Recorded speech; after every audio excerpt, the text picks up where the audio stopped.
Salam, növbəti dərsimiz Azərbaycan tarixindən Albaniya dövləti olacaqdır. Albaniya dövləti.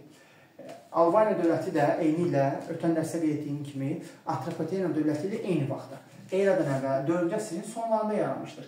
Və hər iki dövlət, həm Atropatena, həm də Albaniya dövləti Azərbaycanda imperiyanın parçalanması nəticəsində yaranmışdır. Yəni, Makedoniyalı İskəndər imperiyasının, Makedoniya imperiyasının parçalanması ilə, süqutu ilə eradan əvvəl 4-cü əsrin sonunda Azərbaycanda iki dövlət yaranmışdır. Birisi Atropatena, digəri isə Albaniya dövlətidir. Albaniya dövləti Azərbaycanın ən uzunömürlü dövlətidir və dövlətlərindən biridir. Bu dövlətin mövcudluğu eradan əvvəl 4-cü əsrin sonundan bizim eranın 705-ci ilinəcək, yəni 8-ci əsrin əvvəllərinə qədər mövcud olmuşdur.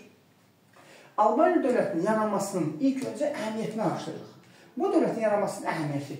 Bu dövlət Azərbaycanın şimalında, yəni müasir Azərbaycan arasında yaranan ilk dövlətdir. Əgər sual olsa ki, bir daha deyirəm, Azərbaycanın ilk dövləti Mannadır. İkinci Manna, Mannadan sonra Azərbaycanın yenə cənubunda, Mannada cənubda yaranır. İkinci dövlət Atropatena, Azərbaycanın şimalında, burada isə yaranan ilk dövlət Albaniya dövlətidir. Albaniya dövləti də türk mənşəlidir. Eyni ilə Atropatena kimi, eyni ilə Manna kimi. Paytaxtları Qəbələ, daha sonra Bərdə. Bərdə 5-ci əsrdən 705-ci ilə qədər olub. Lakin dövlət yaranan zaman ilk paytaxt olub Qəbələ şəhəri. Albaniya dövlətinin ərazisi. Bu dövlətin ərazisinə daxildir. İndiki müstəqil müasir Azərbaycan, Dağıstanın cənubu, həmçinin müasir Ermənistanın bir hissəsi, həmçinin Gürcüstan və Alazan vadisindən ibarətdir. Albaniya dövlətinin sərhədləri. Şimalda Qafqaz dağları, cənubda Atropatena dövləti, şərqdə Xəzər dənizi, qərbdə isə Göyçə gölü Ermənistana qədər gedib çatırdı. Gəlirdi, idarə siyasi quruluşuna görə Albaniya quldar monarxiya idi. Mərkəzləşdirilmiş dövlət idi. Bərabərsizlik var idi Albaniyada. Bunu sübut edirdi nə? Antik Yunan-Roma müəlliflərinin əsərləri, kitabələri, həmçinin qəbirlərdəki olan tapıntılar və evlərin qalıqları ilə biz bilirik ki, Albaniyada bərabərsizlik var. Əhalinin təbəqələşməsi var və 4 təbəqəyə bölünürdü Albaniyada əhali. Albaniyada dövlətin yaranması ilə eradan və 4-cü əsrin sonunda möhürlər yaranmışdır. Möhürlər əsasən üzük formasında olurdu. Albaniyada şəhərlər eradan əvvəl 1-ci minilliyin ortalarında yaradılmışdır. Şəhərlər əsasən dini mərkəz idi, ticarət yolları üzərində salınırdı və ayrı-ayrı hökmdarlar tərəfindən inşa olunurdu. Eyni ilə Atropatenada da belə idi. Şəhərlər ayrı-ayrı hökmdarlar tərəfindən salınırdı. Alban şəhərləri eradan əvvəl 1-ci minilliyin ortalarında salınmağa başlamışdır. Albaniyada da ən qədim pullar Makedoniyalı İskəndər adından kəsilmişdir. Bu Atropatenada da belə idi. Ən qədim pullar İskəndər adından kəsilmişdir. Lakin kənardan gətirən pullar tələbatı ödəmədiyi üçün Albaniyada eradan əvvəl 3-cü əsrdə yerli hökmdarların adından pullar kəsilir. Yəni, yerli hökmdarların adından pulların kəsilməsi eradan əvvəl 3-cü əsrdə bu Albaniyaya aiddir. Bəs görürsən, yerli hökmdarların adından pulun kəsilməsi nəyi sübut edir? 1. Ticarətin və iqtisadiyyatın inkişafı. 2. Albaniyanın müstəqil olması. 3. Albaniyada güclü hökmdar hakimiyyətinin olmasını sübut edir. Daha sonra gəlir, eramızın ilk əsrlərində Albaniyada üzr istəyirəm, su dəyirmanları və şüşə istehsalı başlamışdır. Albaniya əhalisinin, daha sonra gəlirik, yazısı. Əhali yazı ilə tanış olub, eradan əvvəl 1-ci minilliyin ortalarında, təqribən Əhəmənilərin tərkibində olan zaman Albaniya əhalisi. Digəri isə Albaniyada olub Latın yazısı. Latın yazısı Qobustan kitabəsi bunu sübut edir. Bizim eranın 1-ci əsrin sonlarına aid olan Qobustan kitabəsi. Digər əhalinin istifadə etdiyi yazılardan biri Yunan yazısı olub. Yunan yazısına aid olan tapıntı isə Şəkinin böyük dəhnə abidəsidir. 2-ci əsrə aid olan bu abidə sübut edir ki, Yunan yazısı olmuşdur. Yunan mədəniyyətinin təsirinə məruz qalmışdır Albaniya dövləti. Bunu sübutləyir nə? Yunan yazısı, üstəgəl Yunan tanrılarını istayiş və keramikdən istifadə. Eyni ilə Atropatenada Yunan mədəniyyəti təsirinə məruz qalıb və eyni şeylər sübutləyirdi yenə də. Keramik, Yunan tanrılarını istayiş və Yunan yazısı. Və qızıl ilahə Albaniya mədəniyyətinə xas olan bir, belə deyək, tapıntı idi. Qızıl ilahə. Sonra gəlirik Albaniyaya xarici yürüşlər. İlk özü başlayırıq Albaniyaya Romanın yürüşləri. Albaniya eyni ilə Atropatena dövlətinin olduğu kimi üzr istəyirəm, Roma eyni ilə Atropatena dövlətinin olduğu kimi Albaniya dövlətinə də 2 dəfə yürüş edib. Birinci yürüş eradan əvvəl 1-ci əsrin 1-ci yarısında. Bu Atropatenada belə olmuşdur. Eradan əvvəl 66, eradan 65.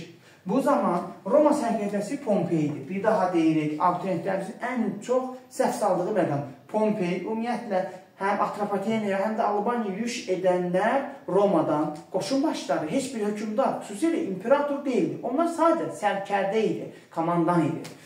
Pompeyin Albaniya yürüyüşü eradan 66, eradan 65. Məqsəd nə idi? O, Xəzər dəniz sahillərini tutaraq, Hindistandan Qərar dənizə qədər olan ticarət yolunun nəzarətinin əlinə keçirmək istəyirdi. Bu zaman Albaniya hökümdarı Orosi idi. 2 döyüş oldu. Kür döyüşü və Qanıq döyüşü. Eradan əvvəl 66-cı ildə Kür döyüşü oldu. Kimlər arasında? Roma ilə Albaniya arasında. Alban qoşununu başçılıq edirdi padşah Oroz, Roma qoşunlarının başçılıq edirdi sərkərdə Pompey. Sərkərdə Pompey qalib gəldi, çünki daha təcrübə idi. Müqavilə imzalandı Kür döyüşündən sonra və Romalılar Pompeyin başçılığı ilə İberiya doğru, Gürcüstana doğru getməyə başladı.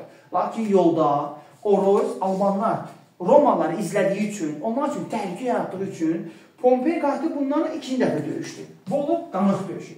Eradan əvvəl 65-də, Kür eradan əvvəl 66-da olur. Qanıq döyüşü eradan 65-də olur və yenə Romalılar qalib gəlir. Səbəb, döyüşün gedişatında Pompey hərbi hiylə işlədir.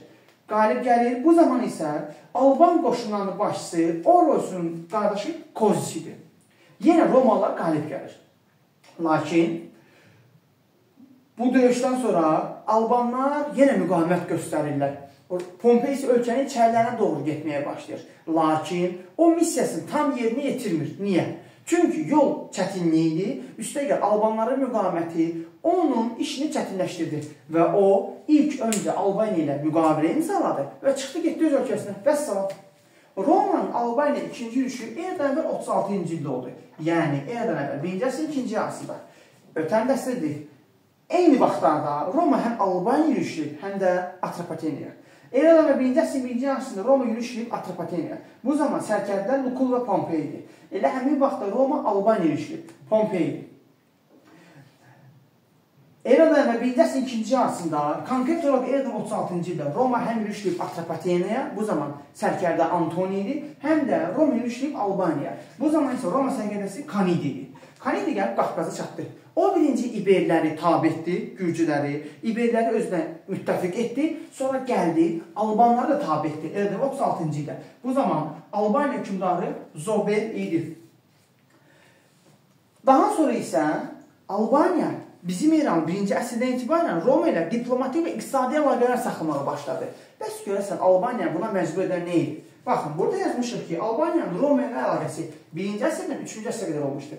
Niyə 1-ci əsrdə başladı? Çünki 20-ci ildə, 1-ci əsrin 20-ci ilində Parfi Atropatenanı, Albaniyanın cənub qonşusunu işğal etdi, tutdu ərazisini. Albaniya üçün təhlükə yarandı. Parfi Albaniya təzyiq etməyə başladı. Ona görə Albaniya Roma ilə əlaqə saxlamağa başladı. Albaniyanın Roma ilə əlaqəsi 3-cü əsrə qədər olmuşdur. Və daha sonra o əlaqə kəsilmişdir, diplomatik əlaqələr. Daha sonra gəldik, Alan tayfaların Albaniyaya yürüyüşü. Bu baş verib 1-ci əsrdən 3-cü əsrə qədər. Alanlar Dərbətdən, şimaldan gəlirlər. Əsasən qarətçiliyə, qənimət üçün gəlirdilər. Və qeyd etməliyik ki, Alanların ən böyük yürüyüşü Albaniyaya 72-74-cü illərdə olmuşdur. Və ən əsası Alanların Azərbaycanda olduğunu sübutləyiblə katakomba qəbirlər. Katakomba qəbirlər Albaniya ərazisində tapılmışdır. Mingəçevir və Qəbələ şəhərlərində Alanlara aid olan katakomba qəbirlər. Digər məsələ nədir bu dərsimizdə? Biz dedik ki, dərsdə Albaniyada 3-cü əsrin 1-ci yarısında yerlə kündarlandığından pul kəsilir. Bəs görsən, bunu sübutlayan nə idi? Bunu sübut edən pul dəfinələri tapılmışdır. Albaniyanın Şamaxı və Qəbələ şəhərlərində pul dəfinələri tapılmışdır. Daha sonra gəlirik Albaniya dövlətinə yürüyüş edən Alanlar. Nədir burada məsələ? Dedik ki, Alanların Albaniya yürüyüşü olub 1-3-cü əsrlərdə. Bundan savayı Azərbaycan tarixində hansı dövlətlərimiz Alan tayfalarının yürüyüşünə məruz qalıb? Bunlar Şirvanşahlar dövlətidir və Şəddadilər dövlətidir. Bir sözlə Albaniya, Şirvanşahlar, Şəddadilər. Üçü də Alan tayfalarının yürüyüşünə məruz qalmışdır. Daha sonra digər məsələ. Dedik ki, Roman Albaniya 2-ci yürüyüşü eradan əvvəl 36-da oldu. Bu zaman digər hadisələr, qeyd etdiyimiz kimi, Elə həmin ildə Roma Atropatenada yürüş etdi. Bu zaman Roma sərkərdəsi Antonidir. O gedib, o zamanki Atropatena hökmdarı Artabazda məğlub oldu. Fransız döyüşündə. Bir daha deyirik, həmin ildə Asiya qitəsində isə nə oldu? Çin dövləti Qərbi Hun dövlətinin varlığına son qoymuş oldu. Albaniya dövləti də Atropatena dövləti kimi türk mənşədir. Azərbaycanda yanıb, Edirnə dövlətinin sonunda yanıb. Makedoniyalı İskəndərin imperiyasının süqutundan sonra yaranmışdır. Hər ikisi Yunan mədəniyyətinin təsirinə məruz qalmışdır. Hər ikisində şəhərlər ayrı-ayrı hökmdarların adından salınmışdır. Hər ikisində əhali təbəqələrə bölünmüşdür.